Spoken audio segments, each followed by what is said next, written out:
All human behavior is driven by the pursuit to fulfill one or more of the 6 human needs. Tony Robbins quote. What are these needs? As you see in the picture to the left, it says things like certainty and variety. And then going clockwise, it says significance, growth, contribution, and connection. All humans, everyone, I think we're at 8.7 billion people was the last I checked. We all have these same exact 6 needs, only we value them differently. Some people value love more than others. Some people value significance more than others. And the important thing to know about these needs is that 4 of them are required for literally survival. In Maslow's hierarchy of needs, at the bottom, the core needs before you can get to love and friendship and creativity and self-actualization, you need to have your basic survival needs met. So luckily, it's not that hard to get our oxygen because it's free and it's everywhere. Nowadays, we have water, it's free typically, and it's everywhere for most of us. But then there's the nature of food, shelter, and back in the day, we had to defend from predators, and some people still have to do that. A lot of people living in the inner cities nowadays, every single day, their survival needs could be jeopardized. So for these needs, which are certainty, uncertainty, those are polar opposites. The dichotomy between polar opposites of certainty and uncertainty make up the first 2 basic needs. And then we have significance and love/connection.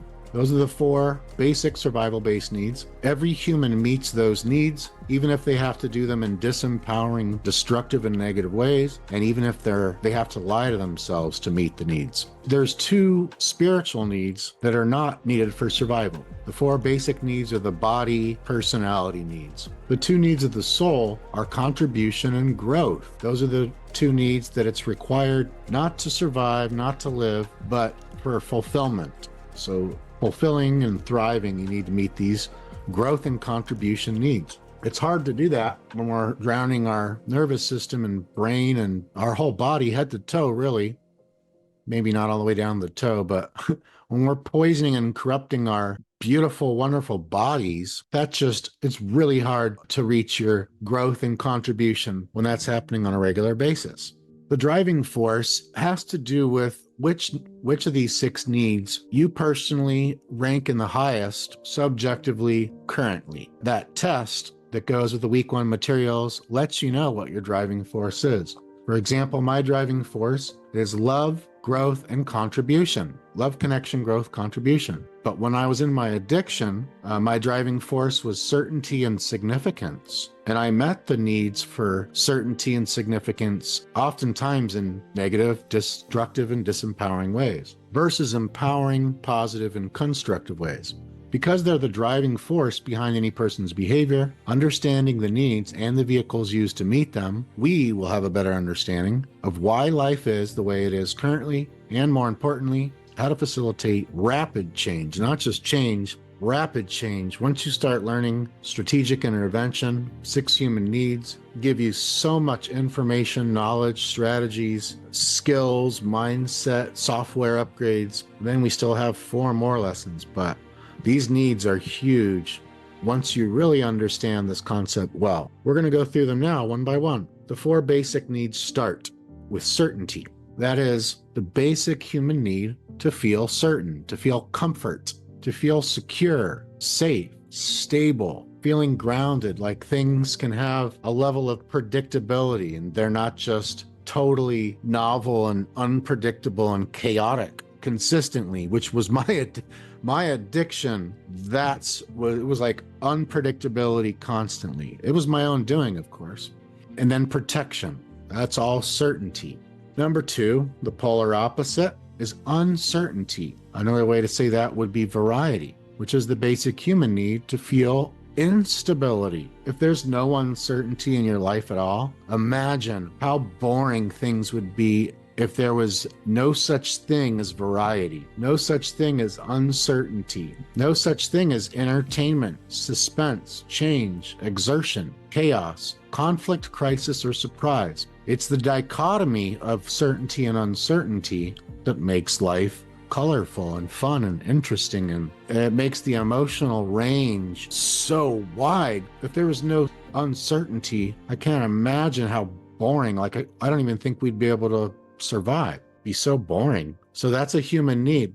And now when it comes to your driving force, which again, that is which of these 6 needs, and they can be the basic and or the spiritual needs in your driving force. Significance. It's the basic human need to feel pride, importance, standards, achievement, performance, perfection, evaluation, discipline, competition, and rejection. You could meet the need for significance in a positive way, just like all these basic needs, or in a neutral way, or in a negative way. There's this one really funny, cringe-worthy picture that I wish I still had from my addiction, where I had a Michael Jordan jersey on. I think it was like number 23, Chicago Bulls.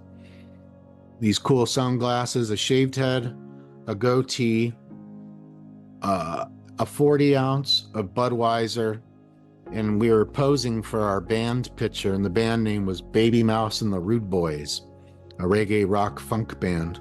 So I felt significant back then, and my number one driving force back then, certainty and significance, not much else. I wanted to feel certain and significant. I liked variety too. I really did. That would get me in bad situations. But so that was a negative way to meet significance, was, drinking with my buddies, doing drugs, being in this band, getting tattoos, getting a pit bull. Nowadays, significance is, I think, my lowest need probably. And I feel significant by being a dad and by, having a bird and by helping people, yada, yada, yada. Number 4, this closes the 4 basic needs, and it's love and connection. The basic need to feel togetherness, passion, unity, warmth, tenderness, and desire. And guess what? Alcohol can fulfill these 4 basic needs to a high level in many of us. It certainly did for me. When I drank alcohol, I could feel certain. Alcohol gave me a lot of certainty, a lot of uncertainty, a lot of love and connection with myself. It wasn't love, but it was a deep feeling of connection with myself when I drank alcohol. So that was a very disempowering way to meet the human need for love and connection. Like I said before, we can meet these in negative ways, and even if we have to lie to ourselves. Alcohol is certainly a liar. So many people have a high degree or even a loving driving force. Love is their driving force, but the way they're going about meeting that need, that driving force in this case, they do it in disempowering, negative and destructive and even addictive ways. But we're going to break any of those issues, any of those problems going on with you, giving you the framework and the nuts and bolts and the system of how to optimize your driving force and your meeting of the needs. 5, now we move into the spiritual needs. We did the body and personality. Now we're doing the needs of the soul, or the spirit, the eternal energy, consciousness, awareness, light, frequency, vibration, sound, your true identity, your true nature. Doesn't matter how messed up you've done in life here. Doesn't matter anything that you've done, because your true nature is complete and whole and perfect and forever. Growth is the spiritual need to feel like you're learning and developing on the path of mind, body, spirit evolution. What's the purpose of physical incarnation? It's the evolution of mind, body, spirit. The feeling of growing is essential for human fulfillment. And we all have that need, but some people have it in their driving force. My guess is that each one of you, my dear student clients, learners, have growth in your driving force, which is why you're in this growth program. Finally, last but not least, contribution. It's the spiritual need to feel like you're making a positive difference in the lives of others. That's the best reason to grow. Growing feels good for us, but then the more we grow, the more and better we can help others, and that feels awesome too. More awesome depending on certain people. The feeling of contributing to the lives of others, to humanity, to animals, etc., is essential for human fulfillment. The first 3 needs are the needs of the body. Adding love and connection makes the 4 needs of the personality. So again, the body, personality, which are essential for human survival. Everyone, all 8 point whatever billion people on this planet must, capital M actually, capital U, capital S, capital T, must feel they've met these 4 basic needs on some level, even if it means lying with oneself. And the 2 spiritual needs are essential for human fulfillment. Most people do not meet these 2 spiritual needs, not to the level needed to feel fulfilled. So the short end of it is most people are not fulfilled. When people are not fulfilled, and especially if they're genetically predisposed, unfulfillment often leads to alcohol fulfillment. So if they don't feel fulfilled in life, alcohol might have a higher salience and more addictive properties, because when you don't feel fulfilled, that's a horrible feeling. I haven't felt unfulfilled in so long. I never want to feel shame or unfulfillment ever again. I can't think of anything worse than shame and unfulfillment and no purpose, not having a purpose, purposelessness, unfulfillment. Oh, these are some horrible, horrible states that made my addiction prolonged way longer than it needed to be. All right, not everyone finds a way to satisfy the 2 spiritual needs, so they don't have lasting fulfillment. Without lasting fulfillment, instant gratification pleasures that are horrible for your long-term, fulfillment and goal achievement in life, but feel great and I'm hammering this home, right? If you don't have lasting fulfillment, then the easy, high dopamine rewards that are within easy reach in our physical living environments or driving range environments, those are just going to be so easy to just say, why not? Why not? And you could be miserable. You could have no fulfillment, no contribution, no growth, and you could still not drink the rest of your life too. And you could have all these things, growth, contribution, fulfillment, love, connection, all this shit, right? And you could still drink too. So I want to make clear that all these things, really when it comes down to it, it is kind of a shift in mind where you just don't want to drink anymore. So all these things can be great tools and strategies and resources that can help you get all the way to that point. When our needs for growth, contribution, and love and connection are satisfied, they tend to encompass all our other needs. So that's like focusing on the growth, contribution, love, connection triad. That's the 2 spiritual needs with the added basic need of love, connection. If you focus on meeting all 3 of those, then typically that satisfies all 6 of your needs. So it's a way of, why go with those other 3 when it's just going to raise those other 3? If you focus on these 3, growth, contribution, and love, connection, they tend to almost always and almost invariably encompass all 6 needs. And then when you feel totally fulfilled because your needs are being met consistently, you have lasting fulfillment. I have to say from personal experience and seeing it with Chris and all the clients that I've worked with that have achieved it, and the people that I've met along my path of life that have had this, lasting fulfillment is one of the best ultimate antidotes to alcohol addiction. It truly is. It's not a silver bullet. It's some other type of bullet. Or maybe it's not any type of bullet, but it's powerful. I'll just say that. Right, Papaya? It's a power of some kind. Here are some examples. The 4 basic needs of the body and personality can be met in ways that are positive and constructive and empowering, neutral, or the polar opposite, the complete opposite polarity of positive, negative, opposite of empowering, disempowering. If you meet your needs for certainty, let's say you're feeling anxious and you want to feel safe and comfortable, so you choose alcohol. That's a disempowering and destructive way. If you just do it once a month or something, and it's just a 1 drink or 2 drinks to feel safe and comfortable, and then that's it. There's a lot of people that do that. That wouldn't be so bad now, would it? But all of us in here have had the issue. Typically, it's the genetic DNA. We're so susceptible to hypoglycemia and full body scream cravings to drink more alcohol after that hangover, after we drank that first time the next morning or the next night. It's very hard for people of certain genetic heritage that have had certain genetic past timelines. It's just really hard for some of us, a lot of people.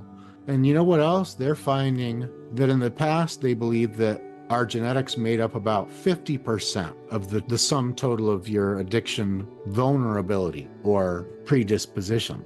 Now they're thinking it's more around 60%. And who knows? It could be that 5 years or 5 months from now, they say it's more like 80%. Like 100 years ago, we thought that there was only 100 galaxies, I think. There can't be more than 100 galaxies. There's no way there's more than 100 galaxies. We know for a fact. Now I think they found there's hundreds of billions or even trillions of galaxies with a T. Certainty.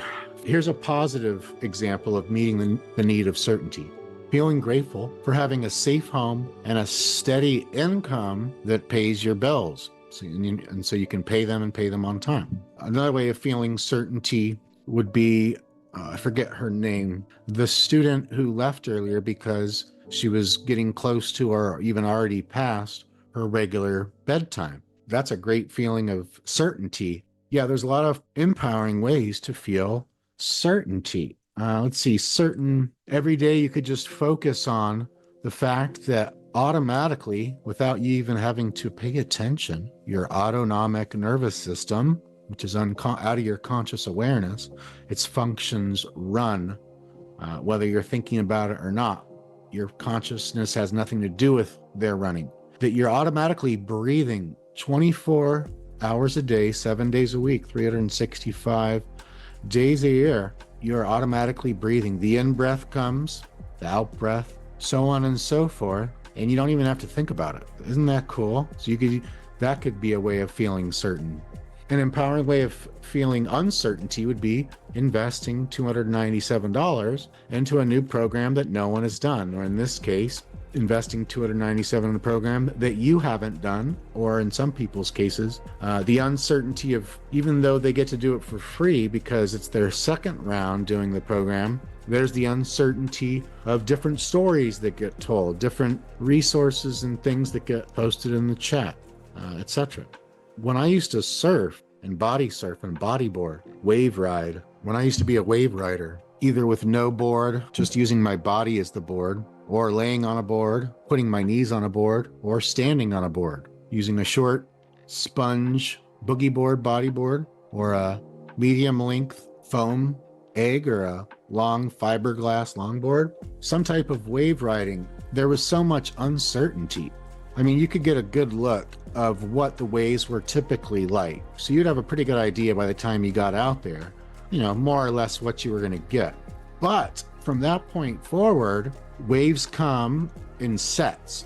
Sometime between sets, it could be 5 minutes, it could be 10 minutes, it could be 2 minutes, it could be 30 seconds. Sometimes it could be 20 minutes, although that hardly ever happens. In between the waves, so the ocean will be flat, where you're maybe 100 feet out, 50 feet out, 200 feet out, depending on the break, typically. And then all of a sudden, a set of 2 or 3 waves, sometimes a freak wave comes, but usually it's a set of 2 or 3 or even more waves. There's so much uncertainty in where exactly the waves are going to break, what their exact size and form's going to be, how long before the wave closes out, how hollow the wave's going to be, how powerful the wave's going to be, whether or not the wave's going to double up, and whether it's going to tube or not, whether there's going to be an air section where you could go up and hit the lip and launch off of it and do a big, huge air, or another type of trick. So much uncertainty. Oh, it was so awesome. And really, wave riding didn't just meet my need for uncertainty. It met all, maybe not growth and contribution. Yeah, connection and love for sure with nature and with my friends. It met all 4 of my basic needs at a very high level on a scale of 1 to 10. Here's some examples of negative and destructive and disempowering ways of the 4 basic needs being met. You could meet the need for certainty by holding on to an alcohol addiction. There's some drinkers that I've had that their drink is their after work reward. It's just in the evenings. They don't drink socially. They don't drink when they're out with family and friends, but they just do it at home when they're alone as their reward for when they get off work. After all the work's done for the day, then they can't avoid drinking. That's a really powerful feeling of certainty. Knowing, okay, I'll make it through all this stuff today, and then when I'm done, you're certain that you're going to get that alcohol relaxation and euphoria and turn the brain off and all the worries and just have the whole rest of the night until you go to bed. You're certain it's going to be awesome, or mostly certain. That same person could meet the need for uncertainty by using that same exact glass of red wine after work because it's novelty and boredom. So yeah, you're certain you're going to feel a certain way, but there's also the uncertainty because, you're going to feel the same alcohol effects, but maybe you'll drink a little bit more than you did the night before, or maybe a little bit less. Maybe you'll do something different or watch something different or talk to someone different online or go for a walk or eat something different while you're drinking the wine. So there's still uncertainty. And some of my alcohol binges back in the day, the uncertainty and the novelty and the variety was crazy. I'm guessing with many of you, the same is true. Significant. You could meet the need at a high level, 10 out of 10 even, of significance by tearing someone else down. So rather than feel significant that you helped your kid accomplish something. Let's say one of your kids was having a really hard challenge in life and you stopped whatever you were doing and it took you a few days and you did a whole bunch for your kid and it helped them profusely so much. You could feel significant from that. Or you could go online on your phone while you're on the toilet and you could tear someone else down and just rip them to shreds by posting a comment without even your real name. You could do it on Twitter where you could have a fake name or something and feel significant that way. Love and connection. You could drink alcohol to chemically induce a feeling of love and connection. Yep. You don't even have to be hanging out with anyone or any animals or anything. The alcohol can make you so high in dopamine and endorphins and GABA, and you could feel so euphoric. And then it also makes you feel this connection and even this love. With the alcohol, I used to love my Budweiser cold bottles. I called it the elixir of the gods or the nectar of the gods. Yeah, I felt a 10 out of 10 connection with that beer when I was drinking it, but a very negative way to meet that basic human survival-based need. Rebecca says, I think I have used alcohol for all 4 basic needs at some point in my drinking career. I think the last few years it is more for certainty. Yeah, that's probably a big driver of the increasing of the alcohol epidemic. Despite us learning so much more about alcoholism and addiction and about, treatments for it, what works, what could work. Despite that, the alcohol addiction epidemic's going way up, way fast. And I think it's because of the lack of certainty in the age that we're living in, just the nature of the time we're living in. There's a lot of uncertainty. And yeah, alcohol provides certainty so well that I was facing potentially 6 years in prison in just a month, or at one point just in a week. And a certain amount of alcohol would chemically induce a powerful feeling of certainty and comfort and safety. And even maybe not looking forward to, maybe not embracing, but certainly embracing the suck of the notion of going to prison for that long, or even at all. And, alcohol can make people fearless in the most fear-creating situations, whether those fears are for physical safety or whether they're for psychological safety, or both even. And then Rebecca continues, and it is a self-soothing thing, though destructive. Yeah, it can be very self-soothing. It's a sedative, hypnotic. Just listen to how that sounds. The drug class of alcohol, a sedative, but not just a sedative hypnotic. Right on, Rebecca. You're really making some good links. Okay, so this is Ashley, our example, a fictional character that I created on canva.com. Whenever a behavior meets at least 4 of your human needs at a level of 7 out of 10 potency or higher, that behavior almost always becomes a positive obsession, such as for me, personal development, addiction recovery, blogging, surfing, things of that nature, reading, or a negative addiction, alcohol, Percocet, Valium, and so on. Below, Ashley meets the 4 basic needs at a level of 7 out of 10 or higher for drinking red wine after dinner. She is the person that I was talking about leading up to this example, just preceding this. Certainty, 8 out of 10 approximately. Variety, 7 out of 10 approximately. Significance, 74% or a 7.4 out of 10 technically. And then connection, exactly a 7 out of 10. What does that mean? Well, all 4 of her basic needs, so that means that at least 4 of her needs all meet at a level of 7 out of 10 or higher. That means that it's an addiction. After work, if she went hiking or jogging with her dogs, then that would be a positive obsession if it met her needs this way, now wouldn't it? See where I'm going with this here? We got to replace whatever alcohol reasons we're doing to consume it. Since alcohol is so multidimensional, and not only its characteristics, but also its potential benefits, especially to those of us that are both genetically predisposed and lifestyle predisposed to alcoholism, meaning our lifestyle is a predisposition to continued alcohol use or resuming alcohol use. So we have to meet these needs. And alcohol, if it meets a lot of these needs on a high level, and we're addicted to it doing that, then the way to stop being addicted to it doing that is to replace it with 1 or 2 or more things that make us meet our needs and create lasting fulfillment, feel like our needs are being met at a high level consistently